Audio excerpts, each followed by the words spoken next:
Hi friends, Rightcareers welcomes you to another brand new video for this week. This is Sudarshan, your career coach. Now this week is incredibly special for two reasons at Rightcareers.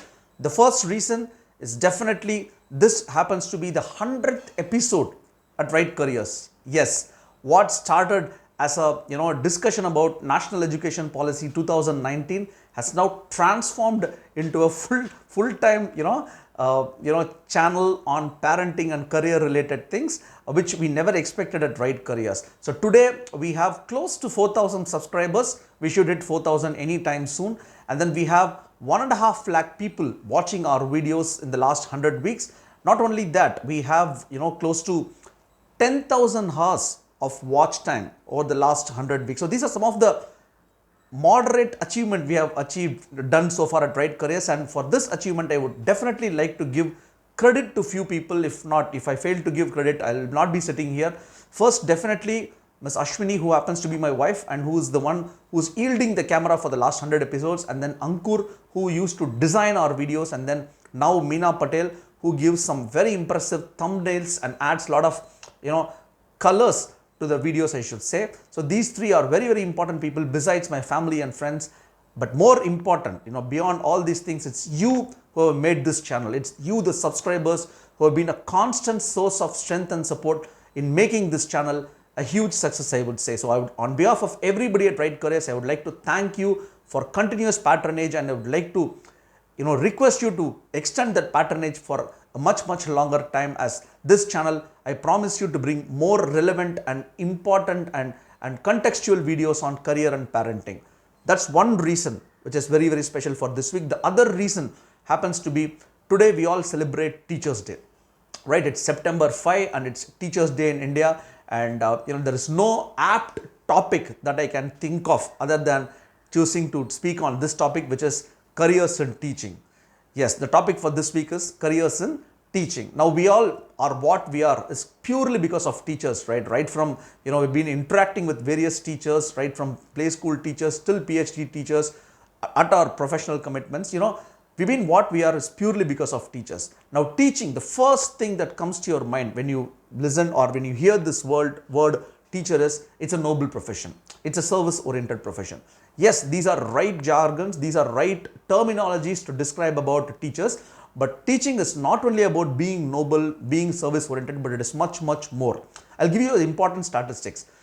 Teaching profession today in the world is the largest profession. It's the largest profession in the world, which means the teaching fraternity or the teaching community is the largest set of profession that has been deployed in the world to teach people. So that important it is. It is not only large, it is also a responsible position. It's a responsible career, I would say, because it is responsible to create the future leaders, future citizens of the country. And it is not only responsible, it is highly challenging also. The more responsibility you get, the more challenging it is, right? So you are the ones, the teachers are the ones who will shape the lives and careers of millions and millions of people across the globe. So literally, if you ask me, teachers are the backbone to any society, to any economy, as they have the vested responsibility to create the tomorrow's citizens of the world. So that important is the profession called teaching. Now with such responsibility, you get immense satisfaction. I can openly challenge to anybody the kind of satisfaction that teaching as a profession or teachers get in their profession is something which is unmatchable. No profession can get the kind of satisfaction like the way a teacher gets, because you get to see a student becoming the Prime Minister of the country. You get to see a student becoming the President of the country, or a corporate leader, or somebody, or an entrepreneur, or a scientist, any profession, film director. All are students. Some point in time they would have studied, and what better satisfaction you want when you see your wards doing so well in the respective career. So that's the level of satisfaction that you get in this profession. Now with satisfaction, to get that satisfaction, it's not that easy, right?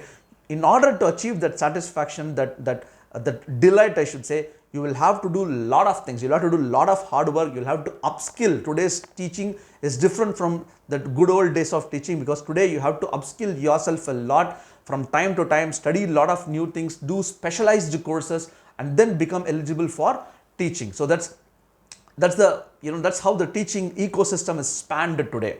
Now before we see how do you become a teacher, we also need to see what are the types of teachers that are there in today's ecosystem. It starts from nursery school, right? It starts from kindergarten, play school, and then you have nursery teachers, and then you have primary teachers, and then you have high school teachers, then you have higher education teachers, the professors, and then you have the teachers, subject matter experts. For example, somebody might be good in maths, somebody might be good in Sanskrit, yoga, so on and so forth. That's one kind of teachers. And then you also have teachers for special children who deal with teaching students who have learning disability. So these are some of the kinds of teachers that I can think of. We will see one by one, and then we will also see as to how do you become a teacher. To start with, how do you become a pre-primary school teacher? Now pre-primary, as the name itself suggests, you deal with children in the age group of 2 to 5. That's exactly what you do. As a pre-primary teacher, you are the first contact point to any child outside its family, outside the parental relation and grandparental relation. The first contact point for any child is the pre-primary school teacher, which means you have to start teaching them things like small things like alphabets. You need to introduce them to numbers. So that is the kind of role that you would be doing as a pre-primary school teacher. Now how do you become a pre-primary school teacher? You can maybe after your 12th standard, you can study diploma in early childhood education, DEC Ed we call. It's for 2 years. Once you finish that, you can become a pre-primary school teacher. You can also study nursery teachers training program, NTT, and you can also study certificate courses in Montessori, so on and so forth. Now many institutes near your area, near your city will offer such programs. Immediately after your 12th, if you want, you can start doing it. So this is how you become a pre-primary school teacher. The next level I would say is primary school teacher. Now as a primary school teacher, you usually deal with children in the age group of 5 to 10 or slightly above, 5 to 12 also at times. Now as a primary school teacher, you have to make the students learn and experience new things which they have never experienced in their life. The first time you are entitled to teach them formal education, which means you have to build their cognitive skills, you have to build their verbal skills, numerical skills, reasoning skills, so on and so forth. As a primary teacher, you will be interested to do this. Now how do you become a primary school teacher? After your graduation, after your 12th, you can study bachelor's in elementary education, BELED. It's a 4-year program. Once you finish BELD, or you can also do a diploma in elementary education. Once you finish this, you are eligible for primary school teacher. Moving on, the next level, secondary school teacher. So secondary school teachers are also called as TGT, trained graduate teachers. Now usually TGTs deal with children in the age group of or class group of 6 to 10, 6th standard to 10th standard is usually handled by middle school teachers or secondary school teachers. As TGTs, what do? You are responsible for strengthening the knowledge of children, enhancing the knowledge of children, and help them learn the subjects in greater depth. So any subject, you can choose any subject of your choice, English or languages or science or mathematics or social sciences, humanities, so on and so forth. You enhance their knowledge, give in-depth insights to the subject. That's what you do as a TGT or a secondary school teacher. Now how do you become a secondary school teacher? You got to study any graduation. For example, you want to become an English teacher, you can study BA English, and then maybe a 2-year program in the form of BEd 2-year program. So once you finish your BEd in any subject of your choice, you can start teaching and become a secondary school teacher. Moving on, the next level is senior secondary school teacher. Usually they are called as PGTs. PGTs is nothing but postgraduate teachers. They usually handle subjects, students in the class group of class 11 and 12. So they are expected to give insights to the specialized subjects that you pursue. For becoming a PGT, you got to study masters, postgraduate. Say if you want to teach 11th and 12th students, you may study MSc Mathematics or MSc Physics or MA English, and then do a BEd or MEd, and then become a senior secondary school teachers. Now if you want to become, you have to study a postgraduate programs. Now at this juncture, I would like to let you know that you can also wish to choose to take CTET, Central Teachers Eligibility Test. Once you clear this test, you will be eligible to teach, to join schools like Kendra Vidyalayas and Navodayas, and get into central government schools, which means you have a central government job. Alternatively, you can also choose state tests, SCET we call, state teachers eligibility test, where we can, you know, get jobs in respective state government schools. So these are ways to get a government job also, not only private schools, you can also teach in government schools. The next set of schools that are teaching is special educator. Once again, a very important part throughout. Good old days, you used to have a separate school for children with learning disabilities. Those used to be called as special schools.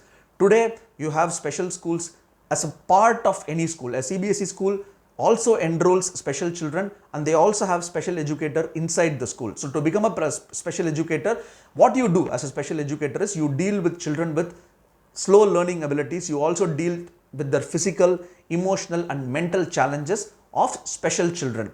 Now when you become a special educator, you don't teach or you don't deal with the child, you deal with that entire family, and that's how noble this profession is. Now after your graduation, you need to pursue bachelor's B.Ed in special education. There is a specialization in B.Ed called special education. Once you pursue that, you can become a special educator. So that's the fifth type of teaching profession that's available. The next set perhaps is the highest, not grade or level, but the highest level in terms of age group is definitely becoming a lecturer or professor. Now after your post graduation, if you wish to choose higher education teaching, you can do so. I can categorize this into two ways. One is engineering, another one is non-engineering. If you wish to choose, teach engineering or medicine, you can pursue, you can become a, you can maybe, study B.Tech and then M.Tech and then PhD, take that route, take the PhD route and get into engineering colleges, universities. Similarly, as a doctor also you can teach. If you wish to choose arts and science, humanities, liberal arts, etc., you can study your masters, MPhil these days, very rare takers. So you can parallelly take TET, TET we call, it's conducted by UGC NET, not TET, it's NET, UGC NET, after which you can start, teaching in arts and science colleges, etc., etc. So there are two routes to become a higher education educator. Now a teacher, if you ask me, is definitely an influencer, is a guide, mentor, parent. More than everything, a teacher acts as a parent also, a friend, and more importantly a role model. This is how I can summarize the teachers. A teacher is like a candle, right? Consume themselves for giving brightness to others. That's what candle do. It consumes itself and give brightness to the world. Similarly, a teacher consumes themselves and give brightness to others. That noble or that service is that's profession. If you want to create, if you want to transform, if you want to change or influence a society or economy, teaching is the most, impactful profession, I would say. And in case you are interested to teach, if you want to know whether you have the X factor in you to teach, but you don't know how to go about it, you can always, ping us. All the credentials are mentioned below this video. And with this, I would like to conclude the 100th episode. And thank you so much for all the appreciations, all the criticisms, constructive criticisms for Right Careers. And we wish to, continue listening to you. Please share all your thoughts. And until next Monday with another brand new video, see you all. Take care. Once again, happy Teachers Day to everybody. Thank you.